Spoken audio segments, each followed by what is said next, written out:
My plan was I wanted to write a musical episode that was good enough for somebody to put on. And at some point, I'm hoping that somebody out there sees, wow, that was kind of fun, and we can go sit down somewhere and see this performed by people. Because it really is, it introduces you to everything you need to know about our show. If you've never seen our show before, you could watch the musical and understand every single element about the show, and the relationships, and where it's going.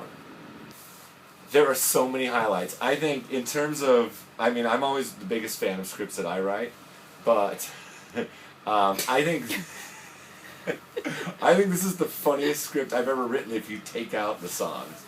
And the greatest thing I've ever heard is Carlos Jacot's quote.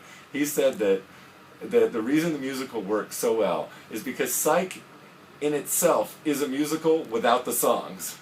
So it's all the stuff that happens in between the ridiculous songs, and so we've just actually added the songs back in. But I think the singing is fantastic. The dancing is surprisingly passable.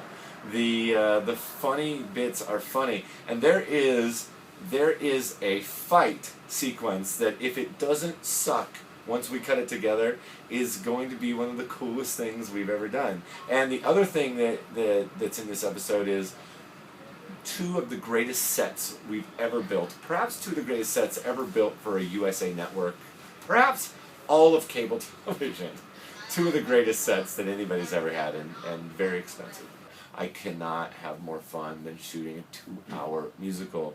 And whereas I was terrified at the beginning of, oh, that's too many songs, we're never going to be able to shoot all these songs, as we're getting towards the end of the schedule and there's only a couple songs to sing, to shoot left, I'm like, we need more songs. We need to have more songs for this. So I'm starting to think that maybe there's another musical somewhere in my future.